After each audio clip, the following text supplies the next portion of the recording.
যে আল্লাহ রাব্বুল আলামিন যখন একা ছিলেন তারপর আল্লাহ পাক কি করেছেন জানতে ইচ্ছা করে না?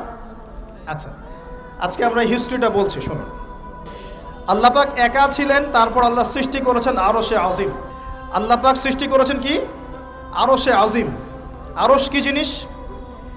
যেই আরশের ছায়ায় আল্লাহ পাক কিয়ামতের মাঠে 7 শ্রেণীর মানুষকে ছায়া দিবেন, যেদিন এই ছায়া ছাড়া অন্য কোনো ছায়া থাকবে না। আরশটাকে একটু বুঝি। একটা হাদিসের মধ্যে নবী সাল্লাল্লাহু আলাইহি ওয়াসাল্লাম বলেছেন, নবীর নাম শুনলেই দরুদ পড়বেন, বলবেন সাল্লাল্লাহু আলাইহি ওয়াসাল্লাম।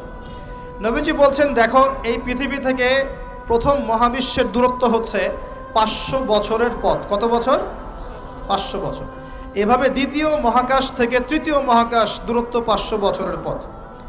এইভাবে প্রত্যেক আসমানের মধ্যে দূরত্ব হচ্ছে কত বছরের পথ? 500। সপ্তম আসমানের উপরে আছে সিদরাতুল মুনতাহা। কি আছে? এটা একটা কুল গাছ, বড়ই গাছ। নাসা আবিষ্কার করতে পেরেছে, অতএব বিশ্ববাসী বিশ্বাস করবে না। নাসা যদি কালকে বলে হ্যাঁ পাওয়া গেছে সিদরাতুল মুনতাহা, তাহলে বিশ্ববাসী বিশ্বাস করবে। একটা শিরকি দর্শন চলছে, কুফরি দর্শন। ও যখন বলবে হ্যাঁ, তখন সবাই বলে হ্যাঁ, যখন তারা বলে না, সবাই বলে না। আল্লাহ পাকের ওহীর জ্ঞানের কোনো মূল্য নাই সবার কাছে, ইল্লা মাশাআল্লাহ। সিদরাতুল মুনতাহার উপরে আছে কুরসি। কি আছে? কুরসি। আল্লাহ পাকের কুরসি, যেটা আপনি আয়াতুল কুরসির মধ্যে পড়েন, ওয়াসিআ কুরসিয়ুহুস সামাওয়াতি ওয়াল আরদ, মানে আল্লাহ পাকের কুরসিটা আসমান জমিনকে ঘিরে রেখেছে।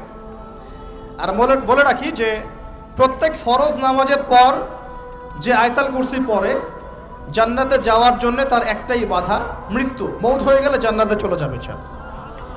একটা হাদিস আসছে, রাত্রেবেলা ঘুমানোর সময় কেউ যদি আয়াতুল কুরসি পড়ে, সারা রাত আল্লাহর পক্ষ থেকে একজন ফেরেশতা তাকে পাহারা দিবে ইনশাআল্লাহ। এই ফেরেশতা তো দেখা যায় না, দেখা যায়? তো কয়দিন পর যদি বলে যে যা দেখা যায় না তা বিশ্বাস করা যাবে না, আসলে কিন্তু এপিস্টেমোলজি তাদের এটাই, যা দেখে না তা বিশ্বাস করে না। পশ্চিমারা কি ফেরেশতায় বিশ্বাস করে? কেন করে না? এটা তো একটা প্রশ্ন, উত্তরটা আমি বলছি আপনাদেরকে। কারণ তাদের জ্ঞান তত্ত্ব হচ্ছে যা চোখে দেখি না, যা পরীক্ষা নিরীক্ষা পর্যবেক্ষণে আসে না, তার কোনো অস্তিত্ব নাই। এটা ওদের ফিলোসফি অফ এডুকেশন, শিক্ষা দর্শন। এটাকে আমরা ফিলোসফির ভাষায় বলি এপিস্টেমোলজি বা জ্ঞান তত্ত্ব। জ্ঞান তত্ত্ব টিচার যারা আছেন তারা বুঝবেন, তাদের জ্ঞান তত্ত্ব এমন। আর আমাদের জ্ঞান তত্ত্ব উল্টা, টোটালি ডিফারেন্ট। আমরা কি বলি? আমরা বলি ওয়াকুলিল হাক্কু মির রাব্বিকুম, সত্য আল্লাহর পক্ষ থেকে আসে। আমরা বলি যে অদৃশ্যে বিশ্বাস না করা পর্যন্ত কেউ মুমিনই হতে পারবে না। ইমানের কয় পিলার? ইমানের কয় পিলার? 6 পিলার।